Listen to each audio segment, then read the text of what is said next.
that we are going to serve in humility. We are going to make people's lives better.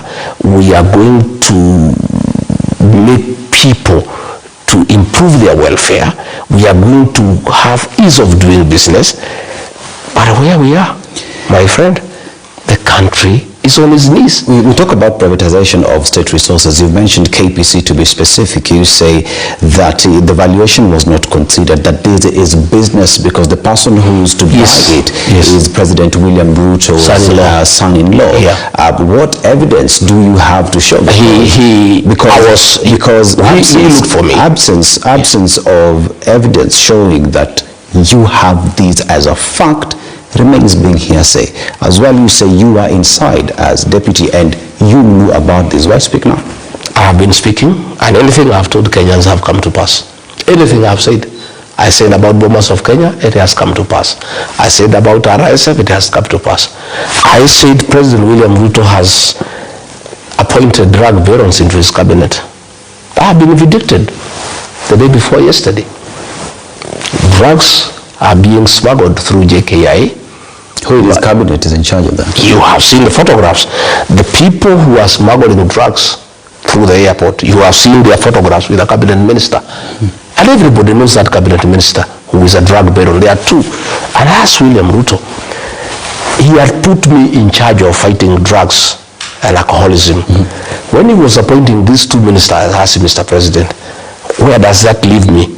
How do I continue with this war on drug abuse when I'll be sitting in the same cabinet with the drug barons?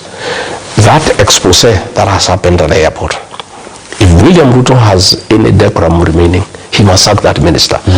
The evidence is there. The people who are smuggling drugs through Jkia, the photographs with his minister is there. And you can see clearly that the minister is actually the one who is facilitating, you know, the peddling of the smuggling of drugs through the airport, because the drugs that have been caught, the documentation was saying that they are minerals that are going for testing. So the ministry is being used for drug trafficking because the minister has been a drug baron, and it is in public domain. Everybody knows. There is nobody in this country who doesn't know. But William Ruto has no qualm. Because of his own business interest with that minister and the deals they are doing together, he has no qualms about appointing a fellow involved in drugs to the cabinet when our children are in trouble. How does William Ruto face parents today?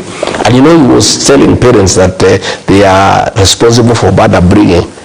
When he has appointed ministers who are peddling drugs, they are sitting in his cabinet. When now there is evidence that that minister and his associates are involved in drug trafficking, how does he face parents and accuse them of bad upbringing when his minister, who is his business partner, is involved in drug peddling, cocaine, hard drugs in this country? These are some of the things, Dennis, that got me very tired. And today, in fact, I feel very relieved I'm not part of that government. I don't know how I'll be able now. This week, I would have gone to cabinet after what happened at Jkia. I don't know how I would have gone to sit in that cabinet with that minister when I was in charge of fighting drugs and alcoholism on behalf of government, and then I have to sit with a minister who is facilitating drug trafficking in the country. You've painted a lot of negativity and negative things that are happening with the current government, and in that there is now the united opposition that is coming forth and saying we want to form the next government. Let's speak about DCP as a party. And DCP is seen as it is a party that solely belongs to the Mount Kenya region. You regard the Gachagua has been accused of being a tribalist. How would you shake that, knowing that Kenyans are saying you only speak about the mountain and no else? Nobody has accused me of tribalism other than William Ruto. The only tribal thing regarding Gachagua has done is to speak Kikuyu in meetings. When I was looking for votes for William Ruto, I used to speak Kikuyu and I was smiling, because I don't have to speak to the Kikuyu people in English because they are not Englishmen. They are Kikuyus. And the fact that I'm a national leader has not changed my identity. William Ruto practices tribalism. The other day we were in Ukambani.